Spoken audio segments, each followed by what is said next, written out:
I understand diplomacy. Merci beaucoup.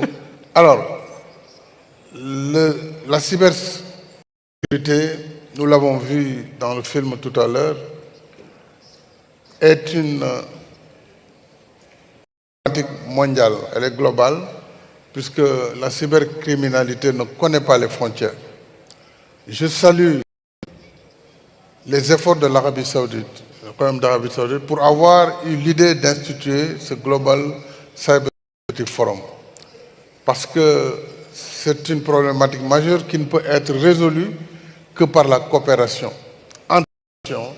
La coopération entre États et les tech qui sont les responsables des plateformes. Et justement, j'ai en souvenir l'appel de Christchurch.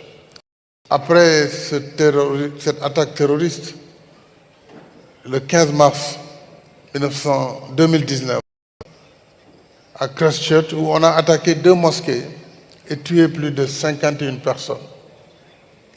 Et cet attentat a été programmé et montré en live. À la suite de cette tragédie, il y a eu une action commune immédiatement qui a été faite 2 mois exactement après les attentats, le 9 mai 2019, à l'Élysée, à l'invitation du président Emmanuel Macron,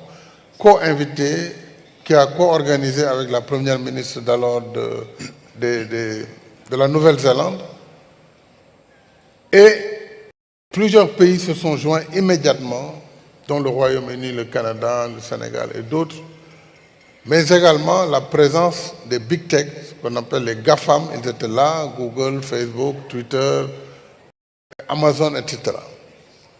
Pour avoir une action commune entre États et plateformes numériques majeures, pour réguler les contenus qui entraînent la haine, qui promeuvent la haine, ou en tout cas pouvoir réagir par la régulation et au besoin l'arrêt de propagande terroriste à travers les réseaux. Donc on voit bien que si nous développons la coopération, nous pouvons arriver à des résultats tangibles. Et c'est ça l'apport du GCF. Déjà, c'est devenu un forum global, mais il faut que l'ensemble des États, et c'est pourquoi je salue le partenariat avec les Nations Unies et Antonio Guterres, au passage, doivent permettre à partir de Ryad d'avoir une plateforme mondiale qui inclut l'ensemble des nations, aussi l'ensemble des grands utilisateurs des plateformes numériques, la société civile, pour au moins sur des thématiques comme la protection des enfants et le renforcement des capacités des femmes dans la cybersécurité, que nous puissions ensemble convenir de conventions et de lois qui permettent de réguler et surtout de neutraliser les menaces terroristes ainsi que tous les fléaux qui utilisent justement le développement de ce numérique et qui utilisent aussi l'intelligence artificielle. Ne serait-ce que par rapport à la perspective de l'intelligence artificielle, il serait bien que GF soit transformé dans cette perspective en une grande organisation mondiale qui va s'occuper et réguler ces sujets. Je voudrais m'en arrêter là. Thank you, President Sall. I'm glad you made reference to it because you talked about the UN Convention on Cybercrime with 120 nations that have signed on, which is quite a big leap forward. You layered in AI, which is the great opportunity in terms of knowledge power around the world, but it's also the greatest threat when it comes to cybercrime. Chris Inglis, you know this from the front row seat at the White House, doing this work from 2021 to 2023. And I'd love to hear your thoughts about models for international success. And you said something very profound. When we get stuck in this idea of multilateralism and we're trying to move countries along, we forget who our end user is, our customer, if you will, the voters of the world, people who live and want to prosper. How do you put it, this policy in to be people-centric, if you will, Chris? Yeah, well, John, thank you for the question. And I join my distinguished colleagues in thanking the GCF and His Royal Highness for convening this very powerful group of people who represent not just ideas, but the collective action of peoples across national boundaries, which is so very important. In answering the question, I think I would focus on the central theme of this conference, which is cohesion. That's not merely trying to mobilize concurrent actions of a disparate group of people or nations, but rather to mobilize collaboration, which is to center and focus on the most common aspirations, the most common needs. We should not then focus on those who would hold us at risk.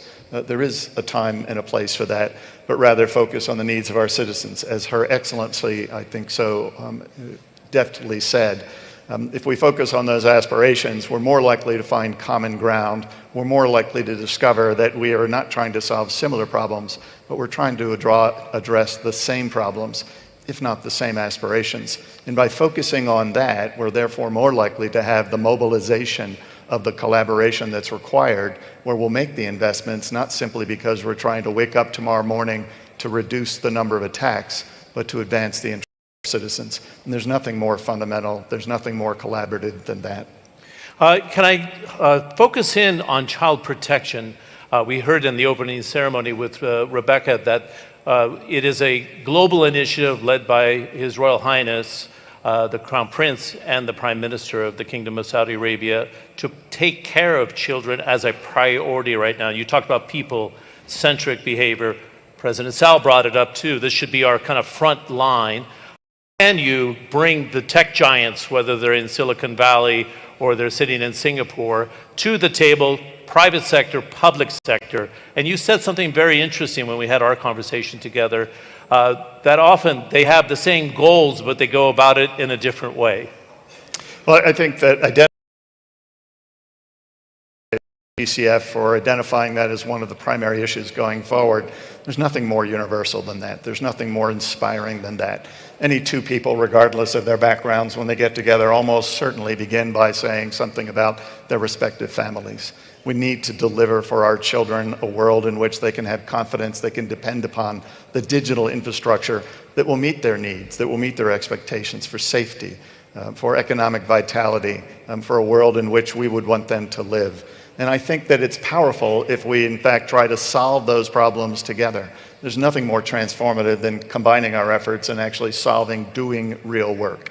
And I think addressing that together in a collaborative fashion, bringing cohesion to the table, is going to be, I think, a very vital, viable path forward. Good.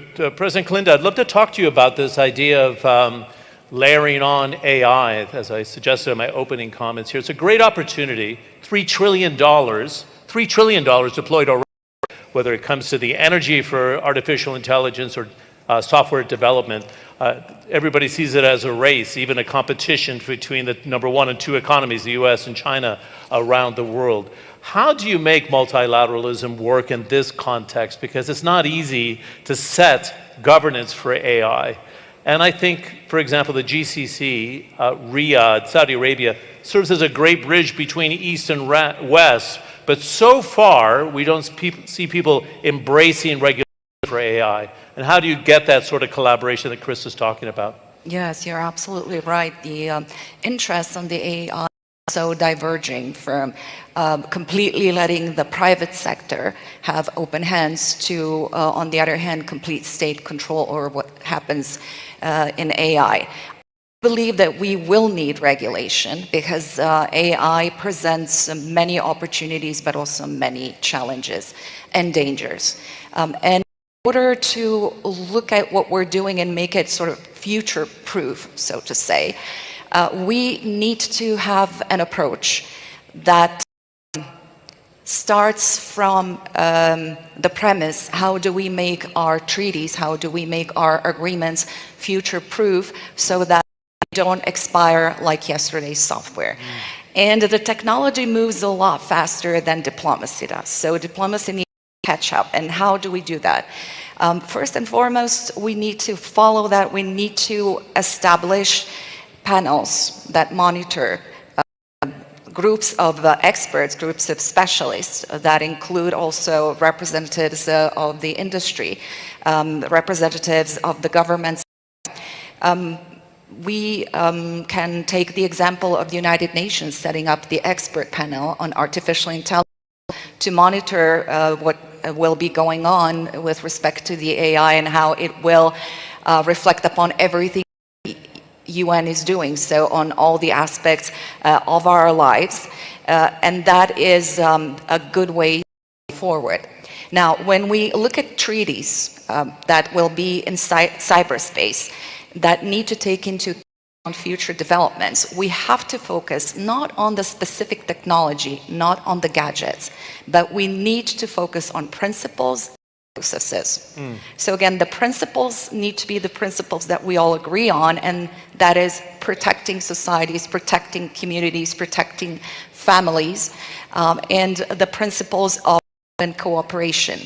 And the processes that need to be embedded is that we have review processes, that we provide for potential for agreements to be changed in the future through annexes rather than renegotiating agreements. And in addition to that, we can use the best practice from many different fora, from the EU and NATO, for instance, with centers of excellence, with joint exercises, with exchanging information.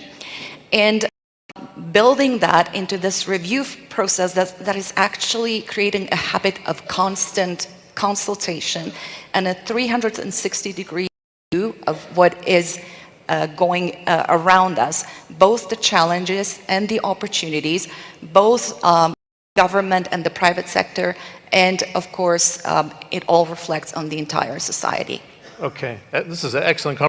11 minutes left, and I want to get at least another round with you, and there's very vital questions on the table. Chris, I'll go a little bit short. You talked to me, and I always said to my wife when I'm doing sessions at the GCF, I always learn something, the OODA loop, and I think it applies to what President Kalinda was saying here. How do you structure a reaction to the cybercrimes of today and then plan, as you said, that the software doesn't phase out and we don't have the right policy from now, the OODA loop? John, thank you very much for the question. The OODA loop, that's an acronym. You'll know I'm from the United States because I use acronyms. But what it's for is that in any human endeavor, the party, the person, the organization, or the nation that can observe, that can orient, that can decide, that can act in the most efficient fashion typically wins the race. And in cyberspace, none of us, no one of us has an intact OODA loop. No one of us can observe, can understand the context of that observation, can decide and act alone. The fracturing across those four functions, the basic functions, is so profound that only collaboration is the right way forward. We must reduce the propensity to try to do this in a siloed fashion and actually collaborate using our common observations, common orientation, our common decision, our power to act. All of that must be brought to bear so that we collaborate. To try to do this in silos is a fool's errand. Okay, President Sall, this is a very vital issue. I'm very passionate about it for energy and energy access for the global south, particularly Africa. But when it comes to cybersecurity, there's also a huge gap, right? We say mind the gap on the London Underground between the train and the platform. $30 per capita spent in the industrialized countries of the on cybersecurity, $1 or less, according to reports from the GCF, the World Bank, and Interpol. They have one common agreement here, and that is we have to address the gap. So concretely here, should this be an agenda issue for the World Bank, where you actually have a line item and say, if we don't address cybersecurity, they're going to slide further back and not move forward with the opportunities that are there from the digital economy and embraced by Africa? How would you approach this to say we need to address it more aggressively when it comes to funding? Merci beaucoup. Il y a en effet un gap très important, un gap numérique entre les pays développés et les pays en développement, en particulier l'Afrique. Et les chiffres que vous avez donnés sont édifiants. $30 par habitant dans les pays développés sont consacrés au développement au numérique, pendant que dans les pays en développement, on est à moins de $1. Et cela crée une telle disparité que si elle n'est pas réduite, évidemment les plus faibles vont entrer vers le bas, les plus forts, puisque la cybercriminalité ne connaît pas les frontières. Et on peut voir les conséquences sur l'économie mondiale.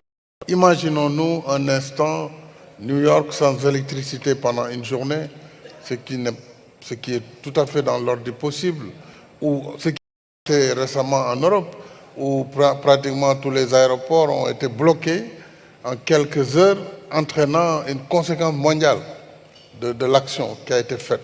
Donc, la cyberdiplomatie devrait pouvoir aider, et JCF peut être le ciment pour constituer cette organisation dont nous avons besoin pour collaborer ensemble sur, d'une part, la nécessité d'arrêter les fléaux tels que nous l'avons évoqué tantôt, mais aussi de renforcer les capacités dans les pays en développement, de les aider dans la formation des jeunes, des femmes, et surtout de faciliter l'augmentation de la connectivité. Puisque en Afrique, il y a encore beaucoup de pays qui ont très peu de fibres optiques. Alors que la 4G, la 5G est pratiquement partout sur le continent, on peut combiner l'effet des satellites et la fibre optique pour avoir une couverture sur l'ensemble du territoire. Et là, on aura besoin de ce qu'on appelle un leapfrog, c'est-à-dire on n'est pas obligé de faire tout le chemin. On peut juste être connecté en ce moment avec le monde dans cette troisième révolution du numérique, mais surtout dans le développement de l'IA. Et je rappelle que l'Afrique peut venir aussi avec sa jeunesse, avec sa main-d'œuvre, puisqu'elle fait aujourd'hui 1,4 milliard d'habitants, qui sont projetés à 2,5 milliards, 2,5 billion people in 2050. Donc, cette population jeune a besoin d'être dans le numérique, dans le codage, dans ce qu'on appelle les STEM, le système de l'enseignement des mathématiques, des sciences, de l'ingénierie. Et cela permettra effectivement d'apporter une plus dans le concert des nations, puisqu'il faudra beaucoup de cerveaux pour avoir toute cette surveillance sur le net, que ce soit pour la cybersécurité, ou tout ce que l'on veut. Il faudra des ressources humaines que l'Afrique pourrait contribuer, en tout cas à apporter. Et pour terminer, il faut de la coopération. Il faut de la coopération, il faut de la coopération pour réguler les plateformes. Et ce n'est pas seulement l'affaire des États. Ce sont les États, mais c'est également les grandes plateformes numériques, c'est le secteur privé, c'est l'ONG, ce sont les citoyens.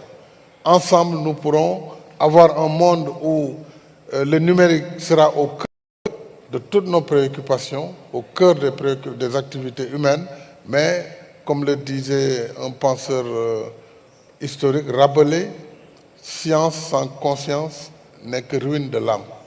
Le développement de l'IA, s'il n'est pas contingenté, s'il n'est pas contrôlé, en tout cas, ou régulé, il pourra avoir des conséquences très fâcheuses sur l'humanité.